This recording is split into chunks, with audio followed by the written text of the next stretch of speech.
It's a battle between two of the top teams in what is a loaded American Conference. Tulane at 5-1, off to its best start since 1998. Memphis also 5-1, looking to bounce back from its first loss of the season. Anish Shroff alongside former Pitt quarterback John Congemi. In the brief history of the American, this year, the league as good as it's ever been. It's loaded, and you look at the top, SMU doing what they do best, throwing the football, and they look like they're going to stay undefeated after today's game. Yeah, SMU right now rolling Temple as we speak, and that West Division, Memphis and Tulane, both of them can take care of business.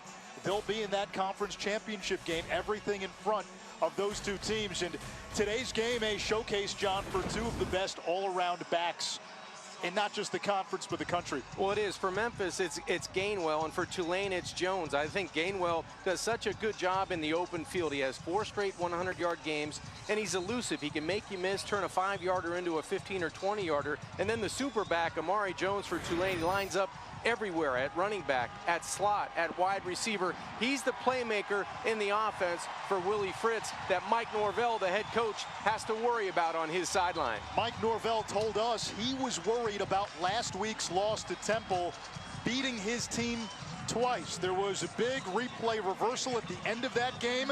Fans in this area still upset about that, but Norvell emphasized to us there were multiple opportunities where Memphis blew that game, including 4 turnovers. They need to move on. You're right. There was more than one play that beat Memphis on the road at Temple. Tonight, they want to start fresh. They're back at home. They start with their defense and special teams. They want to start fast against a very good offense. Memphis won the toss. They defer. Tulane will receive, and the Green Wave will take it out at the 25-yard line. The quarterback for Tulane, Justin McMillan, graduate transfer from LSU. He took over as the starter midway through last year. 10-2 as a starter. He's a big reason this team is off to its best start since 1998. He only gets better with every game he plays. His accuracy is improving. Last week against UConn, a season high 231 yards. He has a quick release. He has great feet in the pocket. He'll tuck it down. He can really run with the football if that opportunity presents itself. But what I like about him, he's always competing. He's always trying to push the football down the field. Look for that tonight. McMillan moving the pocket, the southpaw, finding Darnell Mooney, his top receiver, who's now caught a pass in 26 straight. That moves the chains. It's a first down for Tulane, and the Green Wave today will be without Darius Bradwell, an 1,100-yard rusher a season ago, missing his second straight game with an ankle injury.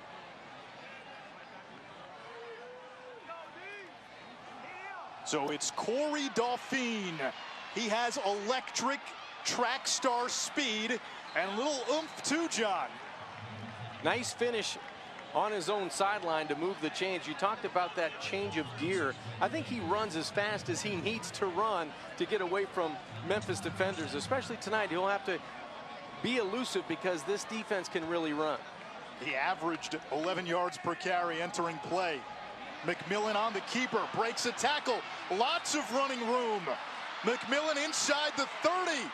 Back toward the sideline. First and goal, Tulane. A gain of 41. And his running ability is the wild card element in this offense. It's the difference between the offenses you'll see tonight. McMillan can really run on the perimeter. He looks like a running back or a wide receiver in the open field. He can make you miss or he can run past you. That's the quality that he possesses from the quarterback position. And now, Anish, inside the red zone, he's even a bigger threat to run the football. That was the longest run of his career. Empty set, Dauphine split wide. McMillan looking to run and devoured by Bryce Huff.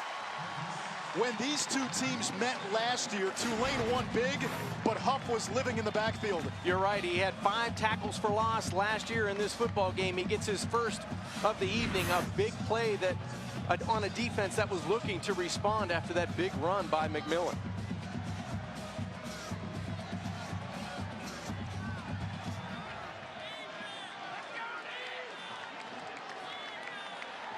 We welcome those viewers that just saw SMU remain unbeaten Opening drive for Tulane, 2nd and goal. Justin McMillan to the air.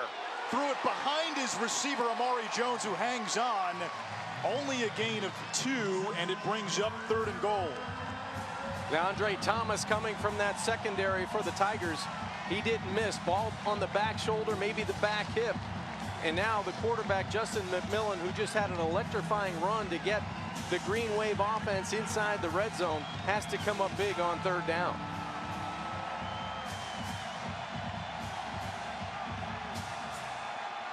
Stephon Hutterson in motion. Blitz off the edge. McMillan airmails one for Mooney. And he was out of bounds. It'll bring up 4th down. Merrick Glover, the newly minted scholarship kicker, will try a field goal. He was awarded a scholarship after last week's win against UConn. And Anish, remember last week against Temple on the road, this Memphis defense battled back from turnovers and forced field goals in the beginning of the game to keep their team in the game in the first half. A 31-yarder for Glover. Only 4 field goal attempts this season. And the kick is good. Merrick Glover, a former walk-on, now a scholarship kicker for Tulane. With former Pitt quarterback John Kangemi, I'm Anish Shroff. We're at the Liberty Bowl in Memphis, Tennessee. The city gets its name from the ancient Egyptian city, which sat on the mouth of the Nile Delta and was once the capital of the Old Kingdom. Tulane went down the field and settled for a field goal on its opening drive. Memphis will have its first possession. Sterling Stockwell to kick it off.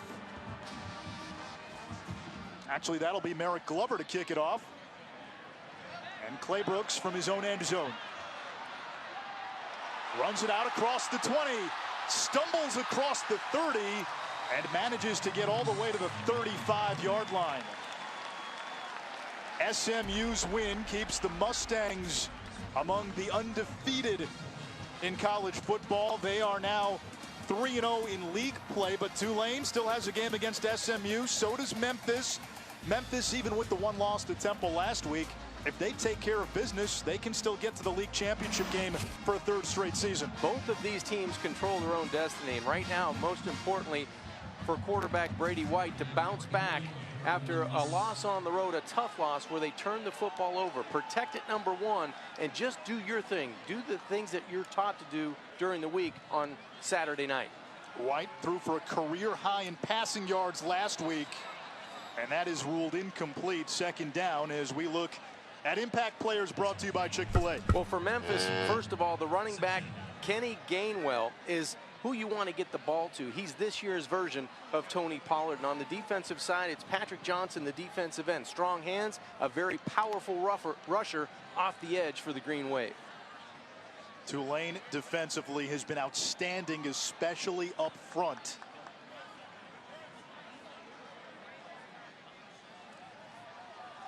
White is going to go downfield for Coxie. That's his top target, DeMonte Coxie, and it's 3rd down. And it's interesting. I had Memphis a week ago, and the Temple coaches said, if Memphis is going to beat us, it's got to be Brady White downfield with his arm. Tulane parroted that same sentiment. Yes, they did, and right away he had a chance to take advantage. It looked like Coxie had about a step and a half down the field on that go route. Those are the plays you need to take advantage of, especially trying to answer a score with a score of your own. Tulane crowding the box here on 3rd down. White again downfield, and it's incomplete, intended for Kadarian Jones, but there is a flag back at the 28. Charles Lamartina, the head referee today. And that was a late flag. This might go against the defense. Personal foul. Illegal hand to the face. Defense, number 28. 15-yard penalty, automatic. 1st down. There's a lot to like about Tulane this year. The biggest flaw has been penalties. It's one of the most penalized teams in the country. They're averaging 9 penalties for almost 80 to 85 yards a game. Most of them have been pre-snap. That one, not a good foul when you're getting off the field. Right back to the air, too high and a little too hot, and we get a flag at the end of the play. P.J. Hall, maybe a late hit on Gibson.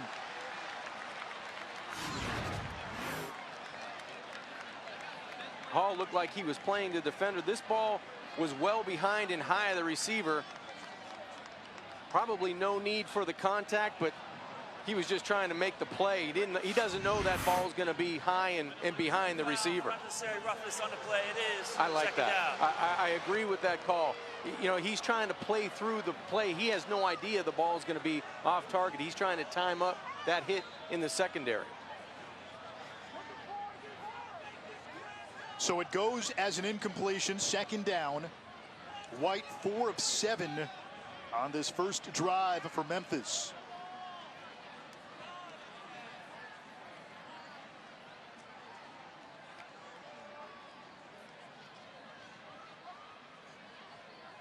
On the ground, Kylan Watkins lowers his shoulder to the 30, and it brings up 3rd and 2. You mentioned with Patrick Taylor out of the football game, a lot of the pressure goes to Gainwell. I think Watkins is going to have to step up. There needs to be a secondary runner for Memphis tonight, and Watkins just might be that guy. He's averaging over 6 yards every time he touches it on the ground. Patrick Taylor, their big bell cow, 1,100 yards rushing last year. He and Darrell Henderson formed quite the tandem. Watkins is tripped up in the backfield for a loss. Will Harper, the nickelback, making the play. And now it's 4th down for Mike Norvell's team. Make it 5 tackles for loss for Will Harper on the season. He just wants it more than the edge blocker. Magnifico, the tight end, the very good tight end for Memphis, misses the block to the wide side of the field, and that allowed Harper to get in the backfield. Now Memphis has a terrific kicker in Riley Patterson, but they line up to go for it. They've already converted once on 4th down on this drive.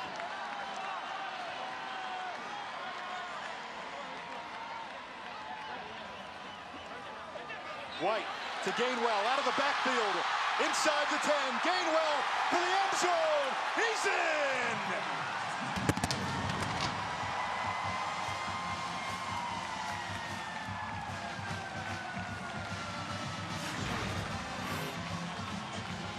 Man coverage, beaters, you get wheel routes, you get slants and goes, you get picks, you get rubs. That time it was a perfect play call. Keys, the cornerback for Tulane, never came off, never saw the back coming out of the backfield, and that's an easy pitch and catch for Brady White. A pair of 4th down conversions for Memphis on its opening drive. PAT by Patterson is good. How would Memphis respond coming off a gut-wrenching loss in Philly last week? They give up an early field goal. Gainwell gets the Tigers on the board.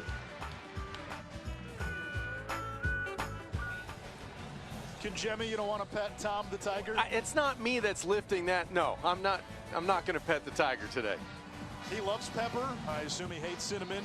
He is the 3rd live Tiger mascot for Memphis, and he's got the best record of all the Toms. Memphis currently in the midst of the winningest 6-year stretch in program history. And a nice response coming down after the field goal by Tulane. 4th down conversions, big plays, getting the ball spread out to different playmakers. That's what they need to do on offense, and it's a good response, shaking off last week's loss, coming right back after an explosive offense, and Tulane puts up a field goal. You answer with a touchdown. Amari Jones, Stephon Hutterson deep.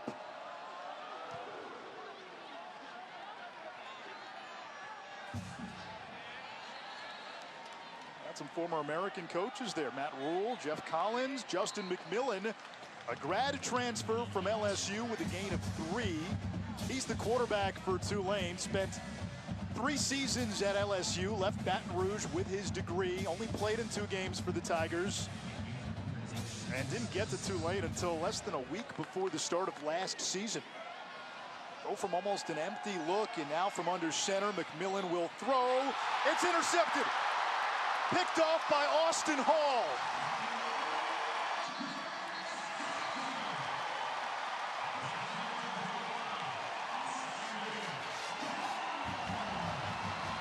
What a catch. Austin Hall made it look easy, like a gazelle in that defensive backfield. Watch the one hand go up. That's a top 10 catch, let alone an interception. Tough to move those hips as a quarterback going to his right. Got to flip around as a left-handed quarterback. Just did not get that touch over the defender, over that left hand of Hall. What a great field position he's able to present to his offense.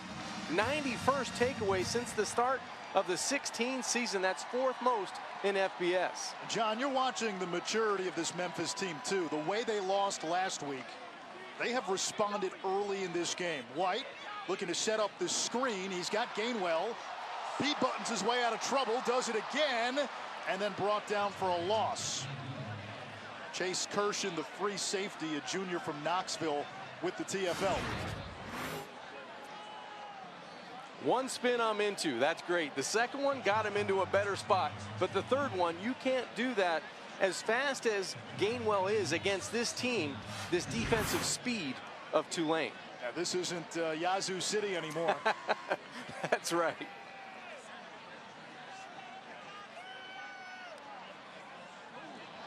Tulane showing blitz. Here it comes. White, clean pocket. Downfield, it's caught. Gainwell again. Leading the conference in all-purpose yards, and Mike Norvell told us last week, if you just turned him into a wide receiver, he'll probably be the best wideout on this team. He's the most gifted athlete that head coach Mike Norvell has been around in his time as a coach. That's saying something. And right now, Gainwell playing in the slot with Watkins in the backfield. I would throw the back shoulder to short side right here. Instead, it's Watkins. Pursued by Moody. And Marvin Moody making the tackle back at the 20, a loss of about 4. Team speed on defense. This Tulane team can really run sideline to sideline. So I think Memphis, they're usually the fastest team on the field. On offense, on defense, they have guys that are have that track elite speed. I think they get it matched tonight by Tulane's defense. And John, a lot of what Memphis does is on the perimeter. That's right. A lot of RPO, a lot of play action. It's going to be difficult to execute. Man coverage down here, you have to be able to be sharp throwing the football. Gainwell breaks the initial tackle. Wrestled down by Kirshen, and you got a glimpse of that great change of direction by Kenny Gainwell. He can really get to his top gear in about 3 steps. So that's the thing you get with Gainwell. And he takes some pressure off of the passing game. Normally you'd like to throw it there on 2nd and long, but you can afford to hand him the football because usually he's going to fall forward. He's not a big guy, but he's got that elite quickness and vision to fall forward. 3rd down, ball on the 11-yard line.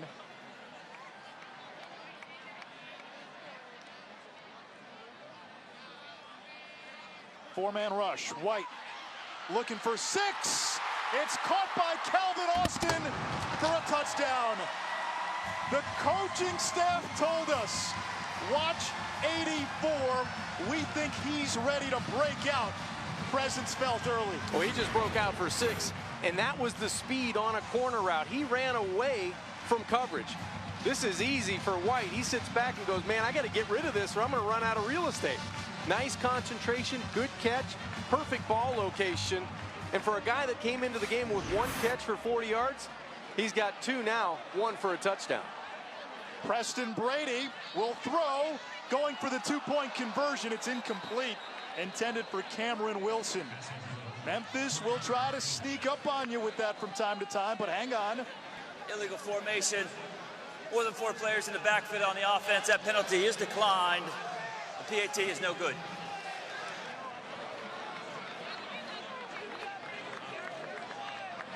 Points off turnovers. It's the key to every game, isn't it? It really is. Anytime you can get a defensive turnover where Austin Hall makes a one-handed grab, turns it over with perfect field position for his offense, and then Brady Wright does the West. Austin in the end zone. It's 13-3. Calvin Austin, an all-conference track star, with a touchdown grab for Memphis. The 2-point conversion attempt, no good.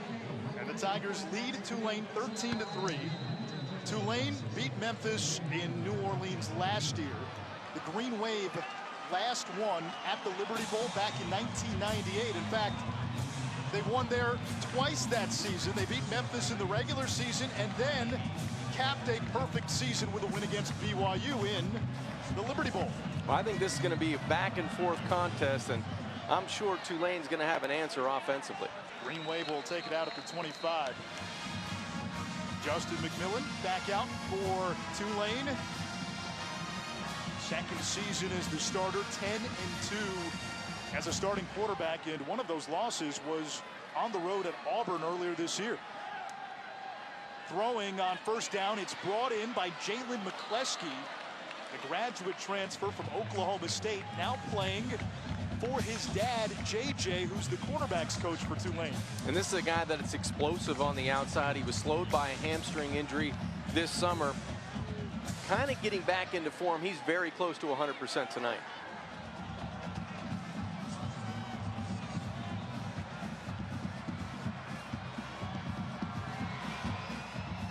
Again, going quickly. Jatavian Tolles cuts it back toward the middle. Euclid would have been proud of that angle. And now it starts to get heated around the 20-yard line, a gain of 15. That was an impressive run after catch by Tolles. No fear, no hesitation to take it back to where all the blue jerseys were in the middle of that football field. Man down for Memphis. And we have reached the end of quarter number one. Already some fireworks on offense as J.J. Russell is down.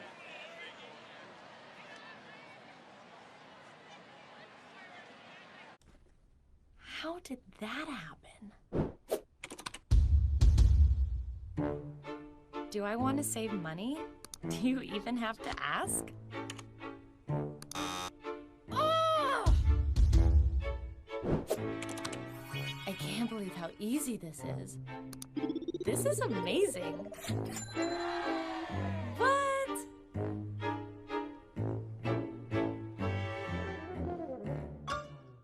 Attention travelers, next Tuesday a major hurricane will cause complete chaos throughout the city. Stand clear of the closing doors, please. Disasters don't plan ahead. You can. Talk to your loved ones about how you're going to be ready in an emergency. They gave me Vicodin after my knee surgery. They kept prescribing it, so I kept taking it. I didn't know it would be this addictive. I didn't know how far I'd go to get more.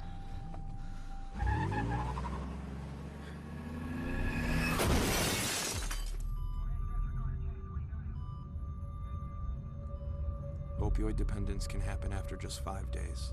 Know the truth, spread the truth. From the Liberty Bowl in Memphis, it's ESPN College Football Primetime presented by Nationwide. Anish Shroff, John Kangemi with you. Memphis with a 13-3 lead on Tulane. The Green Wave in the red zone, and we know the white zone is for the loading and unloading of passengers. There's no stopping in the red zone for Tulane. Look at those offensive efficiency numbers once they get to the 20. And the 18 touchdowns, most impressive. Now on the flip side, Memphis does a really good job. Last week they hold Temple 3 times to field goals. Tonight already they've held the Green Wave offense to a field goal. But this is an offense that's been very explosive tonight. 7 plays of 10 yards or more, and they're averaging 8.5 yards on first down.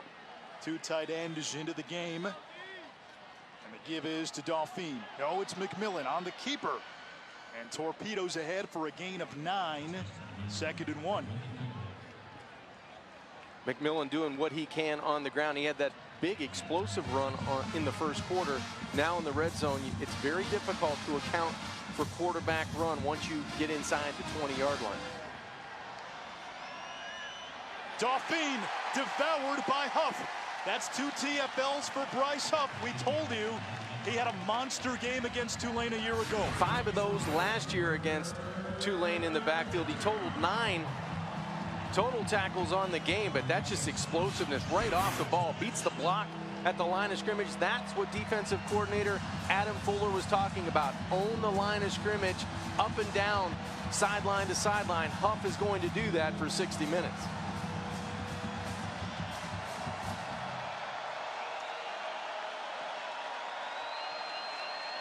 McMillan rolling out, finds Mooney. And brought down by T.J. Carter, who got a hold of the ankles and never let go. But it is a first down for Tulane. They move the chains, so inside the 10, 1st and goal. Well, it's a great open field tackle by T.J. Carter. He doesn't allow Mooney to get in the end zone, but he does move the chain, so a win-win on both sides of the football there.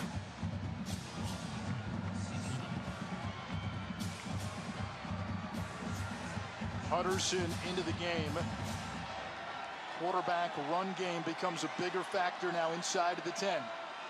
McMillan gets a great block from Hutterson, and McMillan scores. Hutterson's in there a lot for pass protection, that time as a run blocker. You called it perfectly, partner. A terrific block by Hutterson. He leads the way for McMillan. That's 7 touchdowns on the ground on the season for Justin McMillan, and what an answer by this Tulane offense. They come right down and score a touchdown behind the throwing and running of Justin McMillan.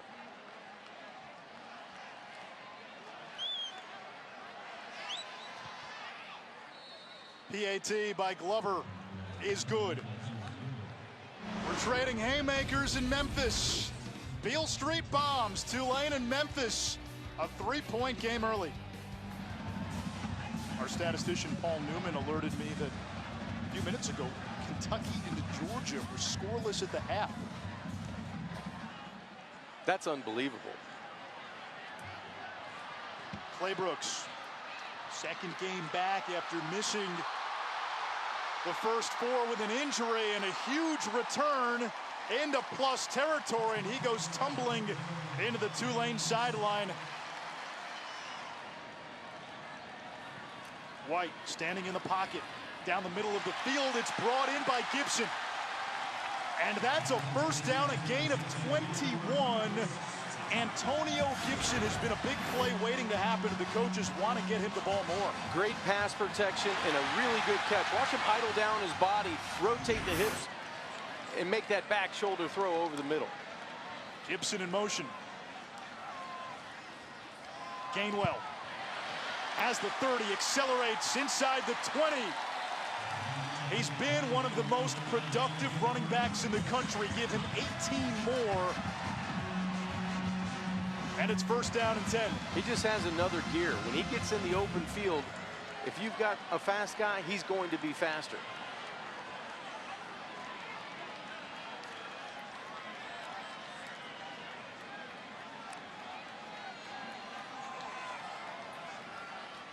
Gainwell once more.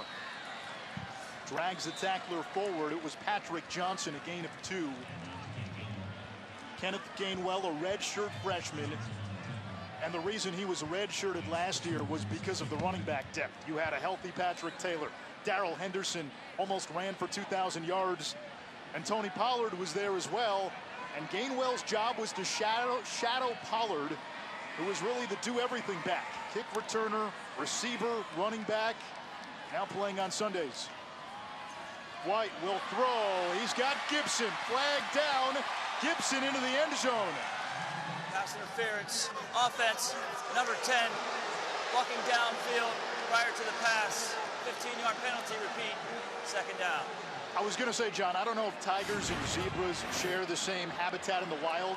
They do tonight, and that might be a risky proposition for some of these reps. No one's happy, especially number 10 on this play, DeMonte Coxie. He's blocking downfield, and he gets caught inside the 10-yard line. Really all he had to do was post up and kind of turn his shoulders back to the quarterback, and he's okay. But he extends those hands and he blocks 2 Tulane defenders. So now it's second and long back at the 29, and Memphis has to get all the way to the 6-yard line for a first down.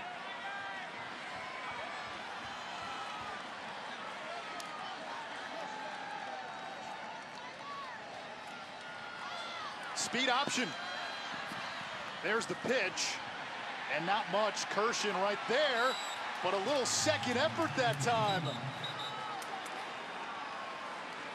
A little burst at the end by Gainwell, and a short gain turns into a pickup of 6. It's third down. Now Gainwell's only 5'11", 190 pounds. But watch the second and third effort and the strength. There's 3 defenders there on the boundary, and he keeps going for another 4 or 5 yards. Wide downfield, wants Magnifico. He brings it in. It's a catch. They may look at this. Out of bounds at the 1-yard line. And with that catch, Magnifico becomes just the second tight end in school history with 1,000 yards receiving. Great body control. We saw it earlier from Gibson over the middle. This time, Magnifico on the sideline uses that body, gets that right foot inside the 2-yard line. And what a throw. That's a back shoulder, throw me open kind of throw from Brady White. And John, that is indisputable. That is a catch. Yeah, I think we got a lot more clapping on that one than boos from this hometown crowd. There's the pitch, and a touchdown by Magnifico. Misdirection and a shovel pass, beautifully designed and executed. That is a great call by head coach Mike Norvell. Memphis was able to overcome penalties, get out of their own way, and just the shovel pass, perfect execution. Everybody gets a hat on a hat up front, and Magnifico waltzes into the end zone for 6.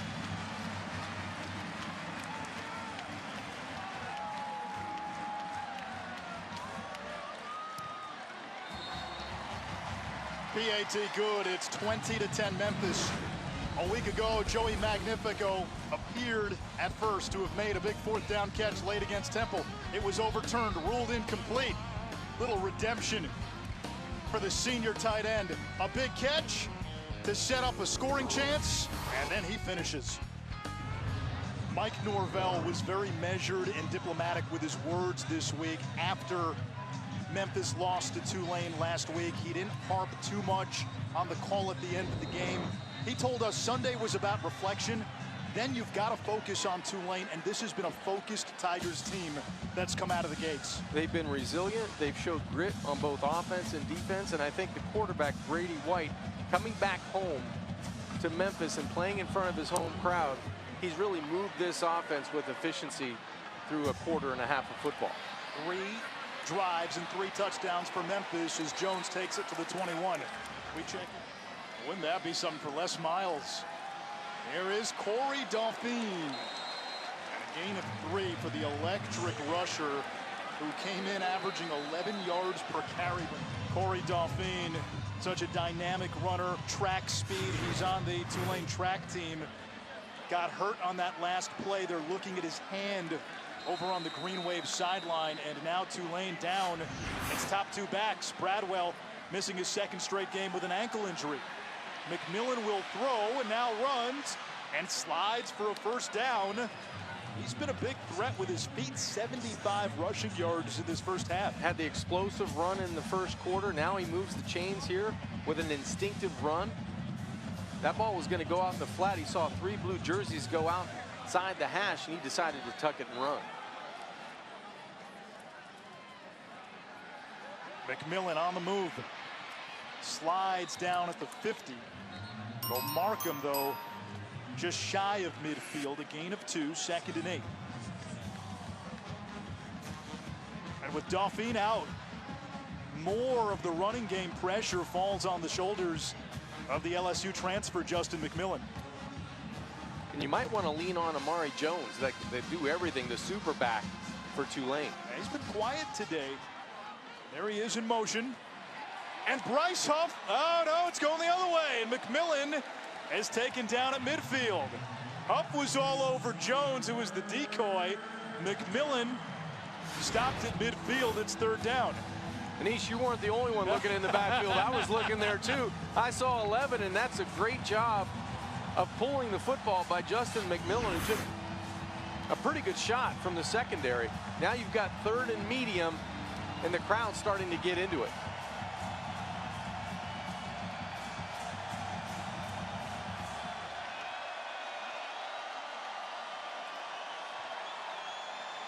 There's the pressure. McMillan standing in, threw it behind the target, Jatavian Tolles, and we'll get our first punt of the ball game. You talked about pressure. Dorcius, Wilson, there was a bunch of blue jerseys in the face of Justin McMillan on that 3rd and 7 attempt. good pressure from right up the middle. Dorcius, a little contact, no call by the official. Ryan Wright will punt. Took over as the starting punter last year. Fair catch signaled by Austin, who makes it at the 10. Corner blitz, throwing to the sideline. Wow, and there was a lot of contact before that football got there. And the catch is made by Coxie. He was locked up with Macon Clark, who had a pick 6 last week. Concentration catch right in front of the Memphis Bets. There's the contact I was talking about. And he gets the right hand underneath the football. What a catch by Coxie. I mean, this is pure pass interference, no penalty. That must have felt good for the Memphis fans, right? So it's a first down reception by the reliable Coxie.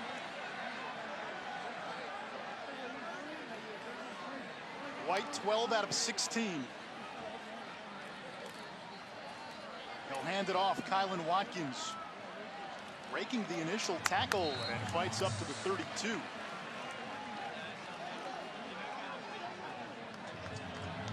Whenever Patrick Taylor is healthy enough to rejoin this Memphis offense, boy, that is just another element, because as good as Gainwell and Watkins are and can be, that smash mouth element that Taylor brings to the table, he's just different.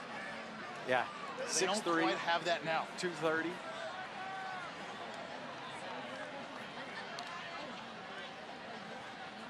On second down, White to the air. And another first down catch. It's Coxie again. Well, I really like the timing of the pass offense on the outside as we take a look at Patrick Taylor on the sideline. I'm sure he wants to get out there, because in his career, he's done nothing but move piles, and when he gets in the open field, he knows how to get into the end zone. 32 rushing touchdowns, 2 through the air. He's only played in one game this season, the opener. Ran for 128 yards against Ole Miss.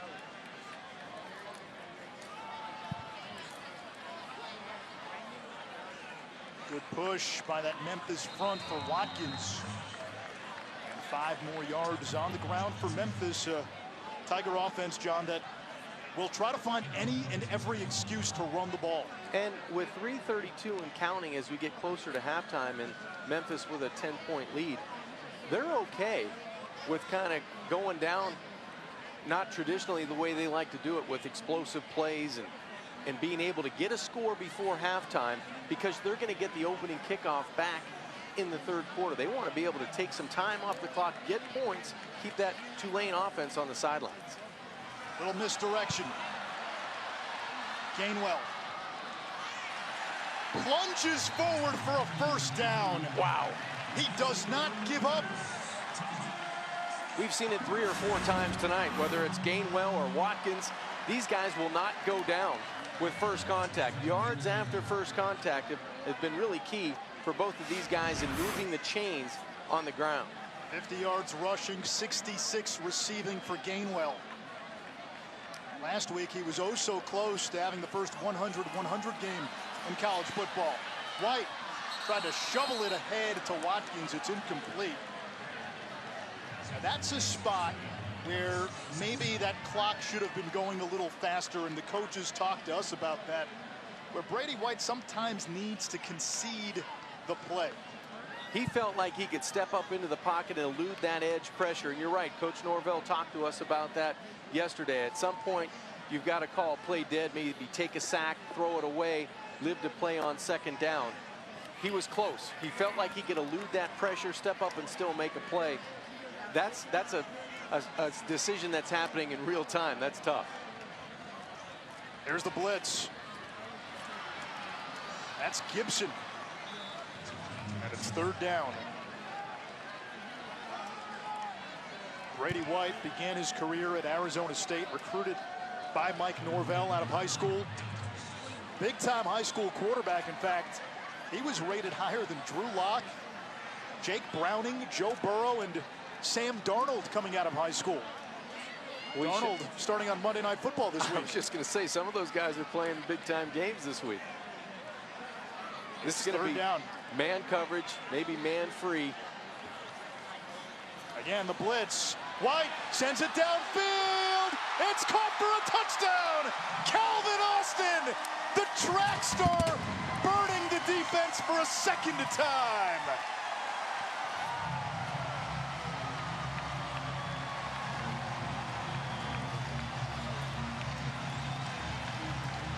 Anytime as a quarterback you see an empty center field, you know you're going to get pressure. Where's my matchup? Where's my speed guy? Get back and get it off before that pressure can get to you. That's exactly what Brady White did there. 10 plays, 90 yards, and a huge play to extend the lead. Tulane has not been able to stop Memphis. The Tigers have had the ball 4 times. They've scored a touchdown every time. We were told to watch out for 84. He could have a breakout game. He had been flashing in practice the last 2 weeks. The coaches wanted to play him more, give him a bigger role, and you can see the top-end speed now combined with improved hands. 1:49 to go in the half.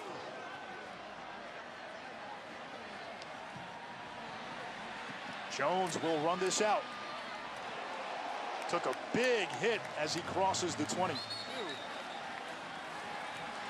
McMillan will throw, intercepted, late to the sideline. It's picked off by Memphis. Thomas Pickens, and the Tigers have a chance to tack on more.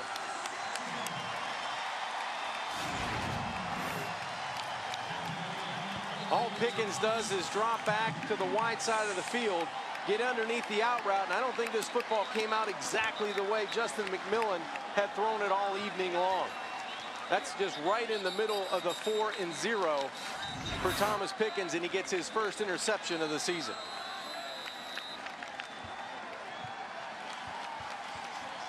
And John, you talk about a pendulum shift here. Memphis just scored. They get it back. They get the ball to start the 3rd quarter. They got a chance to put this game away right here.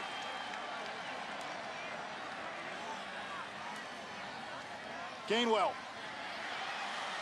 broke the initial tackle. Kirshen takes him down after a gain of 4. Well, that was a touchdown-saving tackle by Kirshen, because that speed and elusiveness of Gainwell was heading to the end zone. Memphis has all 3 timeouts. You get a stop here, you may want to take one if you're Tulane. Just maybe get the football back. I think if you're Tulane, if you walk away and give up 3 here, that is a minor victory. You have to make Memphis settle for a field goal opportunity. Tigers running a little bit of clock. They'll keep it on the ground again. And how about the power running of Memphis all the way down to the 2-yard line? It's Gainwell.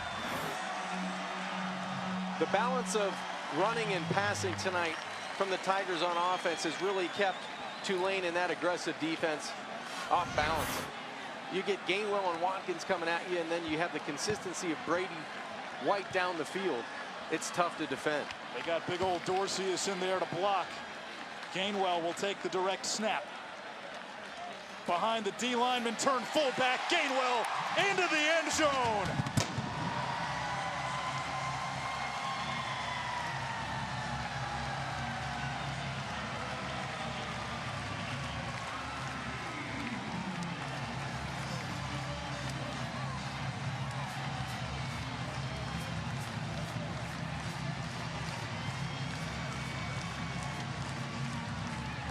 Anish, that's just an offense taking advantage of what the defense presents there with that turnover. Only 3 plays, 21 yards, 1:16 off the clock, and Memphis with the knockout punch before halftime. And Tulane's going to head into the locker room down 34-10. And to complicate matters for Willie Fritz's team, without one running back, Darius Bradwell, today, and Corey Dolphine went out with an injury in the first half, didn't return. Halftime report comes your way with Kevin and the crew after this. It's been a Beale Street beat down for 30 minutes. Memphis coming off its first loss of the season with a 34-10 halftime lead on Tulane. These are a couple of 5-1 teams entering the game. And Schropp, John Kangemi. Memphis head coach Mike Norvell told me last week his team is yet to play a complete game. They had the ball 5 times in the first half, a touchdown every time. I think that's pretty good. They get 13 points off of 2 interceptions as well. So the defense teed up the offense, but I've really been impressed with the way Brady has thrown the football. Gainwell has run the football, but it's the defense that sets the tone. Those are the guys that set the grit on the football field. 2 big interceptions in the first half led directly to 13 points, and then the passing of Brady White to Keith Gainwell here. He gets in for the 6 points on the wheel route. You want speed? They've got speed. Calvin Austin goes the distance here. He's a track guy on the outside. So everything that head coach Mike Norvell talked about last week, turning those negatives into positive, they've done that. They've got points off of turnovers. They've been perfect in the red zone, and their starting position has been close to the 50-yard line. And they'll get the ball to begin the third quarter. Merrick Glover will kick it off for Tulane. And he'll send it into the air to Clay Brooks. Had a 49-yard return in the first half.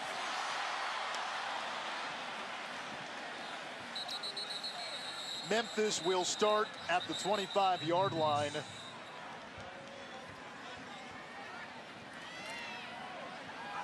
White to the air, and that's caught. Gainwell shedding tacklers, still on his feet. Gainwell down inside the 15. That's a running back, folks. You want a start of a complete game in the second half? That's exactly what Memphis did on offense. Great back shoulder throw to hold Gainwell because he had 2 defenders closing in on him, and then the presence to keep his balance and sprint down the Tulane sideline for a huge play. 100-yard receiving game for Gainwell. White bobbled the snap. He'll cover it up for a big loss. Now, was that on the quarterback or the center, John?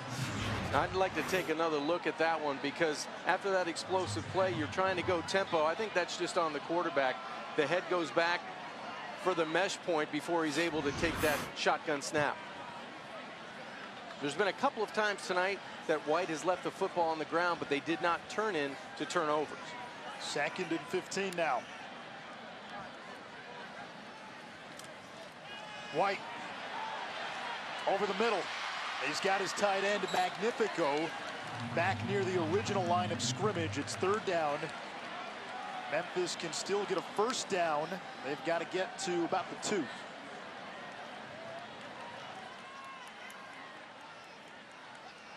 Third down after the timeout. Low snap. White recovers, throws on the run, incomplete.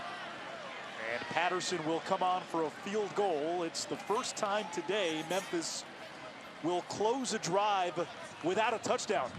And that's a stop when you needed it for Tulane in this defense. Great coverage on 3rd and long brings on that field goal opportunity.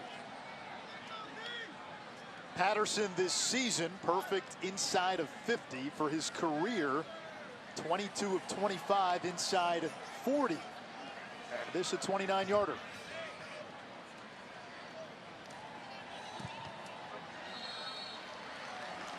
Field goal is good.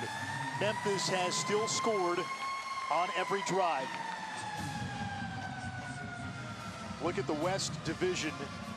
If Memphis, despite the loss, wins out, I don't like to say control your own destiny because destiny's predetermined, but in sports parlance, they control their own destiny. I'm with you. SMU in the driver's seat. Tulane at 2-0, but a long road ahead in the second half of this one.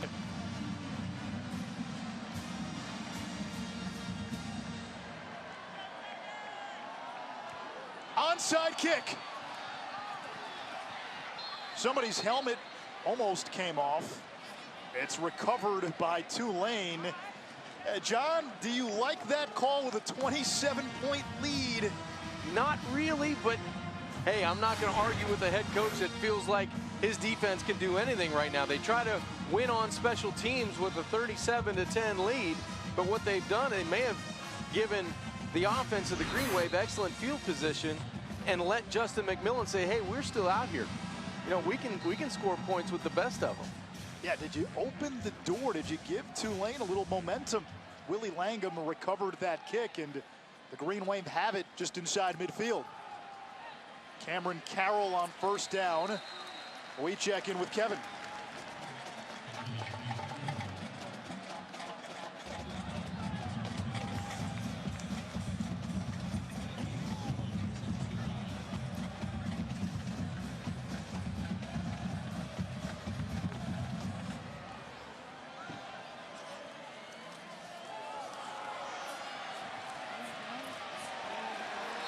Meanwhile, Jalen McCleskey had nowhere to go. TJ Carter denied the sideline.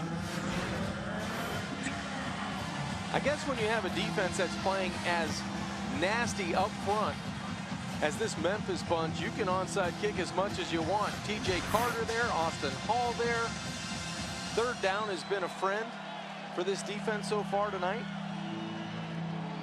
Last week, this defense, I thought, did a great job defending a short field for pretty much 3/4 of the game. Here's the blitz. McMillan's throw. Incomplete in the direction of Tolles. And a 3 and out goes Tulane, so no harm, no foul with the gamble. That might have been predetermined at halftime. If we go down and score, we're going to keep the pedal down. We're going to impose our will on this team. And, you know, it's a turning point in the season for Memphis right now. Coming off of their first loss on the road, didn't play their best. If they're going to challenge teams like SMU, they're going to have to play aggressive for 4 quarters.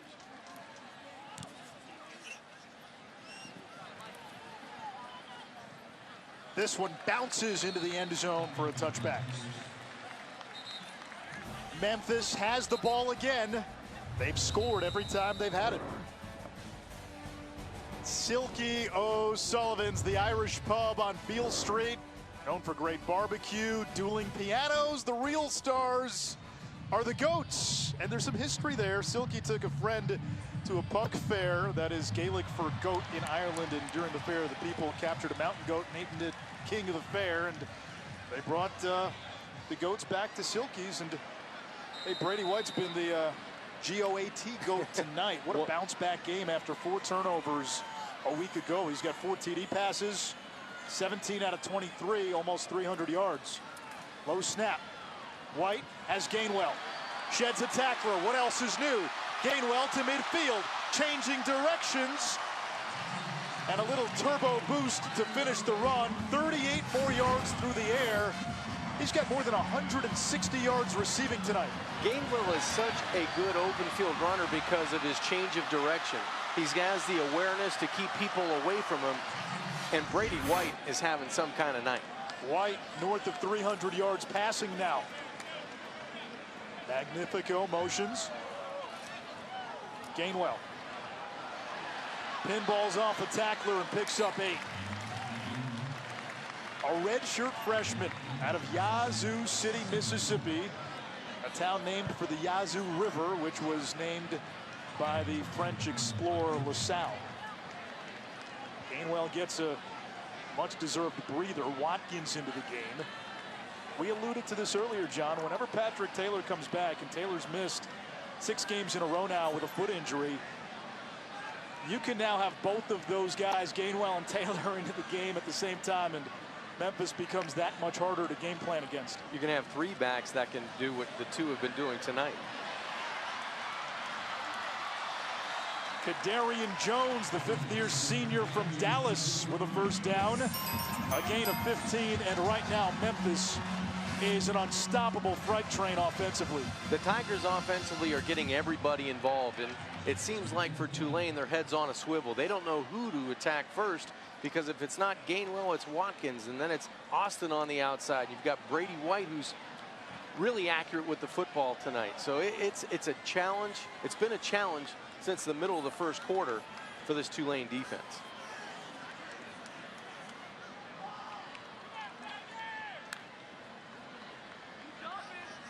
Low snap again. White will keep it, brought down from behind by Carlos Hatcher. No gain. Hatcher did a good job of exploding into the backfield for that tackle for loss on first down. The plan coming in was to allow Brady White to run the football and make plays on the ground, and that time it was good pressure in the backfield that forced the quarterback into the run. And they also wanted to see if Brady White could beat this Tulane defense downfield, and he has. Check that box. Yeah. I think last week was a wake-up call. Okay, the teams are going to game plan against me and say, I've got to beat them. He's going from game manager to game changer tonight.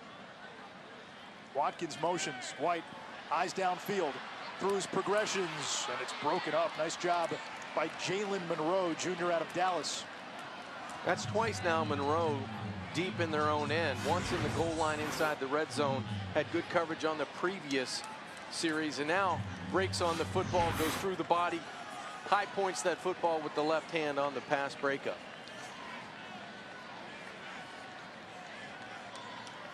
Gainwell re-entering on third down.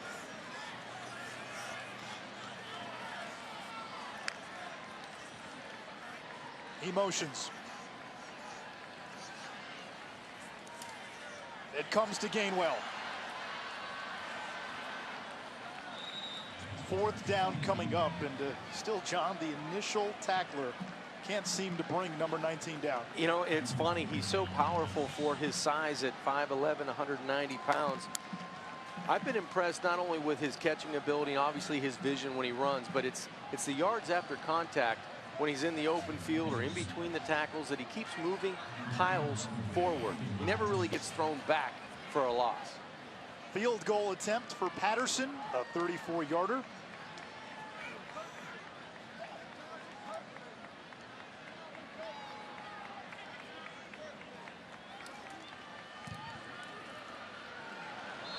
And Patterson with his second field goal of this third quarter. The beat continues on Beale Street. 7 possessions for Memphis, 7 scores.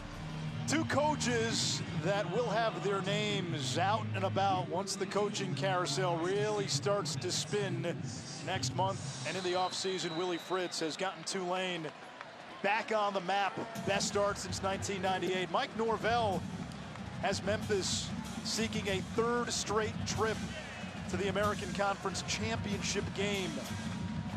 And Norvell already is amassing a nice little coaching tree of coordinators. Tulane went down the field and kicked a field goal on its opening drive and led 3-0.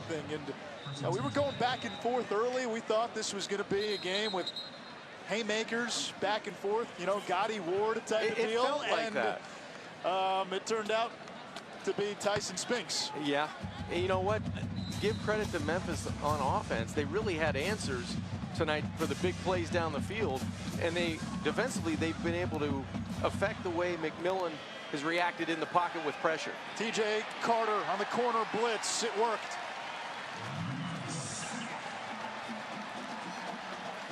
That's the one thing Tulane has not had an answer for, primarily with pressure in the pocket, either breaking off on hot routes or being able to keep a max protection in and get the football downfield.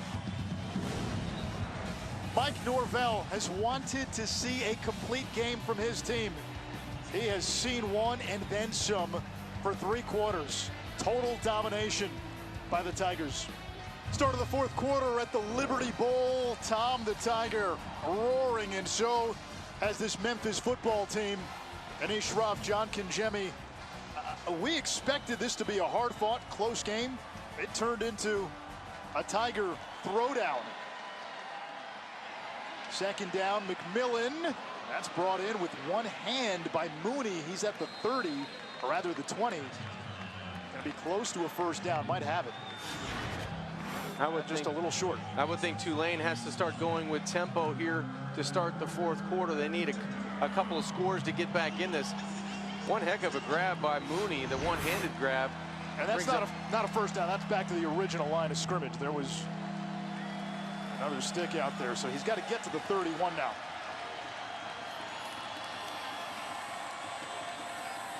Little twist by Memphis. McMillan on the run. Wants blockers.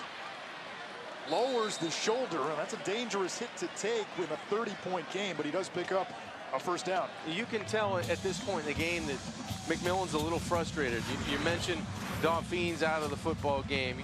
The playmaker, Amari Jones, hasn't been what we thought he was going to be tonight, and so he eludes pressure. He's able to direct his blocking downfield and move the chains there on 3rd and long.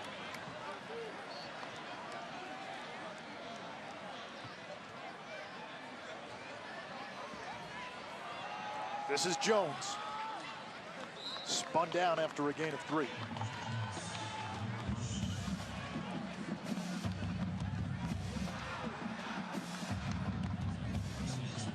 For Tulane, the second half of the schedule, a gauntlet.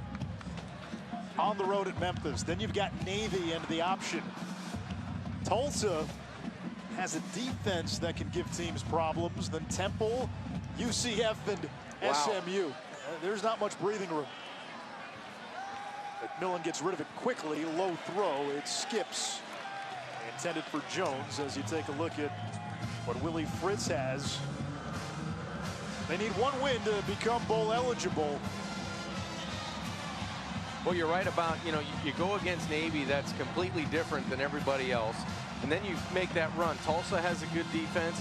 Temple as well. They've got a good defense. They were up against a very good SMU offense today, but then you've got the Knights, and now you're at home. You're at SMU, who's really the best team in this conference right now. Yeah, right now they've earned that. Memphis will host SMU in a couple of weeks. Another blitz, and it's incomplete. Looking for Carroll on that wheel route. And that was impressive. Carroll, who's a running back, is trying to go on the wheel route, and Dorsius, who's kind of like that hybrid defensive end linebacker type, is running with him down the Tulane sideline. You forgot fullback in there too. Oh yeah, exactly. Hey, he would want me to say fullback, defensive end, linebacker. We were at practice yesterday. He was taking more reps with the offense than he was with the defense. 94 in blue. Those guys want to get fed. Ryan Wright punts it away. Not a good kick. And it takes a Memphis bounce, rolling back toward midfield.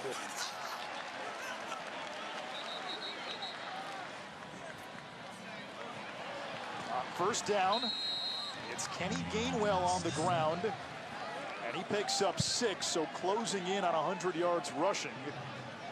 2 teams in the American ranked in the top 25 this week. 4 others receiving votes. And for Tulane, they have not been ranked since the final poll of the 1998 season, when they went undefeated, finished 7th. Had they won today, they would have been ranked. Yeah. And that's not going to happen now. Well, you can see Memphis trending in the other direction. If this score holds and the way they've been dominant today, taking that loss, and now they go to Wildcat here in the 4th quarter. Gainwell.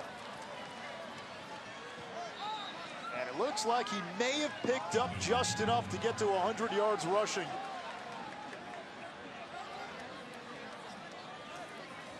They're looking for Gainwell. He makes the catch. Unbelievable. And waltzes into the end zone. I think they knew what he needed. And that's a 27-yard catch. He needed 24, John. So he becomes the first player in the FBS since '97 to rush for 100 and have 200 receiving in the same game. Coach, if you can hear me down there, that was a great call. Get Gainwell the football in the passing game. Just a terrific job of another back shoulder throw that he adjusts to, makes somebody miss, and then finds his way into the end zone. I would assume now his night is done. Now we can clap. That's awesome. Kenneth Gainwell, the first player since Louisiana Tech's Troy Edwards in '97.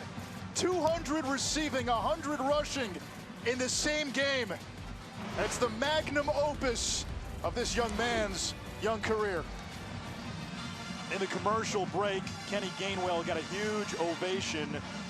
We told you going away, first player in the FBS since '97 with 100 yards rushing and 200 receiving in the same game. Troy Edwards did it for Louisiana Tech. He now has 5 consecutive 100-yard rushing games. That's a school record. It also breaks D'Angelo Williams' freshman record for most 100-yard games in a season, and he still has another 5 games to play.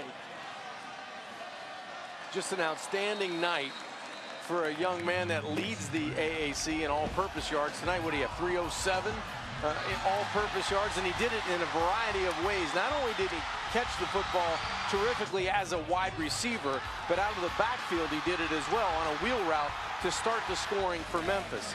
So he got yards between the tackles. Here he's tough yards in the red zone. On the ground, 104 yards on 18 carries. Through the air, 9 receptions for 203. Just an amazing evening for Gainwell.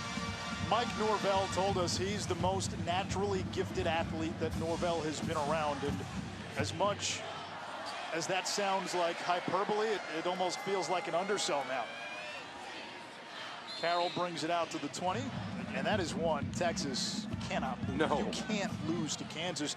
That's at home. That's what cost Charlie Strong his job a few years ago. McMillan out across the 30-yard line. He's got an outside shot at a 100-yard game, up to about 90 now.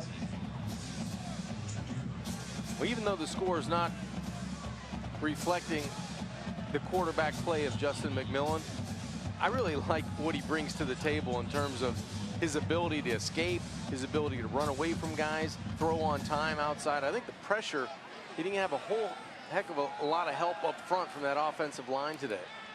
Floats this one downfield to Jacob Robertson. And we're going to get a late hit on Memphis, a flag at the end of the play. 5th catch of the season for Robertson. After the play was over, dead ball, personal foul, late hit out of bounds, defense number 40. 15-yard penalty added to the end of the run, automatic first down. Thomas Pickens, the late hit. Yeah, the really just a heck of just a little bit of a shove. It might have been the hit by Claybrooks. Really, I think it was just a push in the back. That's the hit, the second man in for Memphis. That should have been the personal foul. That should have been on Claybrooks. They call it on Pickens. 1st and 10 at the 32. Tulane has played most of the game without Corey Dolphine and all of the game without Darius Bradwell, their top 2 running backs. McMillan looking for 6, low throw. Mooney hangs on for a touchdown.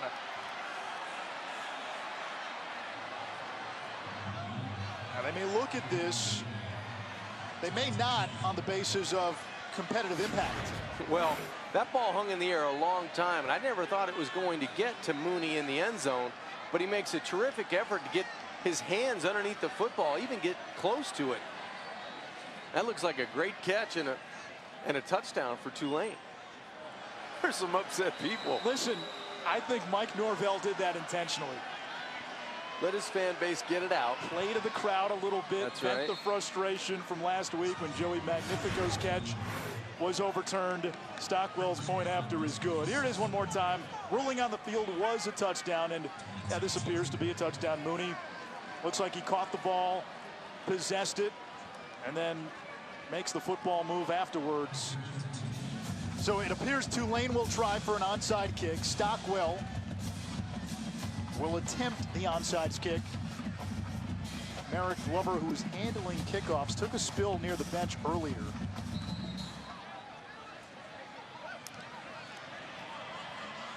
Antonio Gibson to the 21.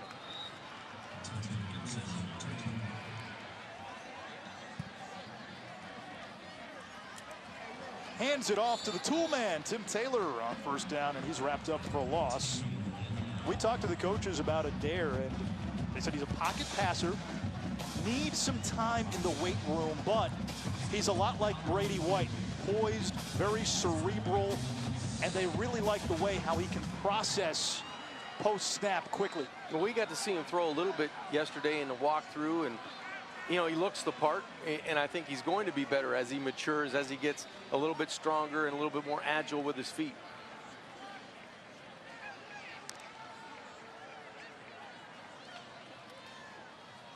Taylor And it'll bring up 3rd and 8.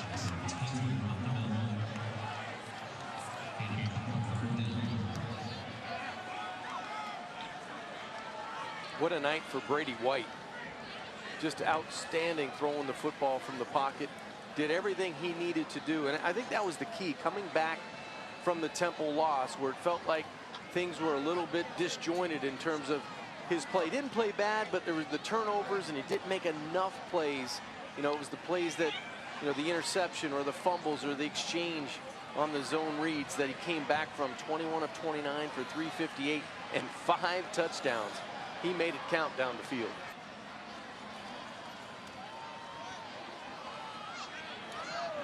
It'll bring up 4th down. And John, that's the point tonight. Memphis with a convincing win, and this isn't UConn. This isn't a bottom feeder. This isn't East Carolina, a rebuilding team. This is a Tulane team that coming into today we thought had a legitimate shot to compete for a conference championship. That's true, but the body types, when you look at the Memphis offensive and defensive lines, when you watch them run on defense especially, and you look at the playmakers they have on offense and the goal line to goal line speed, this team can compete not only in the American, but this is a good football team. They opened the season with a win against Ole Miss. Adam Williams' punt skips at the 40, takes a Memphis bounce. Almost every bounce has gone the way of the Tigers tonight.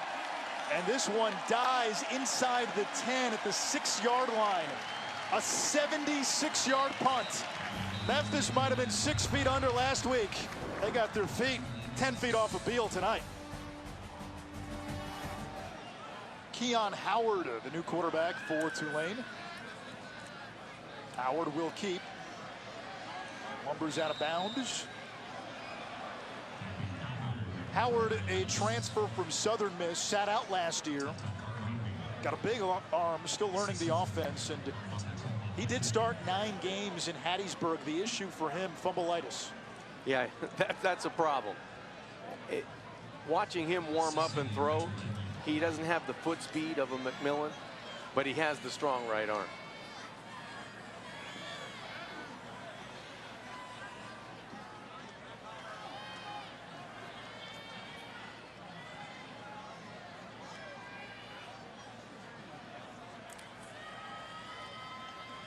Howard off his back foot. And nobody's going to catch this. He wanted the D. Memphis less than 90 seconds of game time from bowl eligibility. Justin Fuente got this thing going. Mike Norvell has built on it. And the Tigers in the midst of their high renaissance. This is the winningest 6-year stretch in school history. And it all started in 2014. They've been to 5 straight bowl games, and they went from being a doormat in all of college football to now one of the elite group of 5 programs in the country. Just think about it. 4 short years ago, when Norvell takes over, he's going to go to 32 in 15. That's something here at Memphis. You know, and you have a coach like that with all the loss he had on the staff, and you know, replacing guys and getting terminology and getting schemes.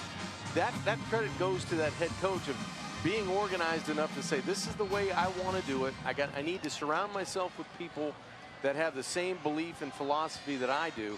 And now we have to go and teach the offense, defense, and special teams. And so far, so good. And don't sleep on Tulane the rest of the way either. Willie Fritz has this program on the upswing as they punt it away. Fair catch called for. Austin lets it bounce.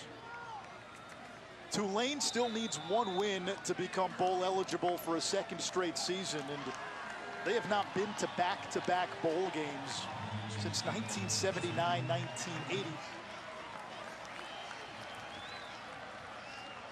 Memphis bowl eligible with a win tonight at home against Tulane. And if they take care of business, they don't need any help to win the West Division and play in a 3rd straight conference championship game. They've got Tulsa coming up, but in 2 weeks, it could be fun here at the Liberty Bowl when SMU comes to town, and a battle that could decide the West Division. Memphis back in the win column, and convincingly back in the win column. 47-17 your final score. For John Kangemi, I'm Anish Shroff. College football scoreboard is next.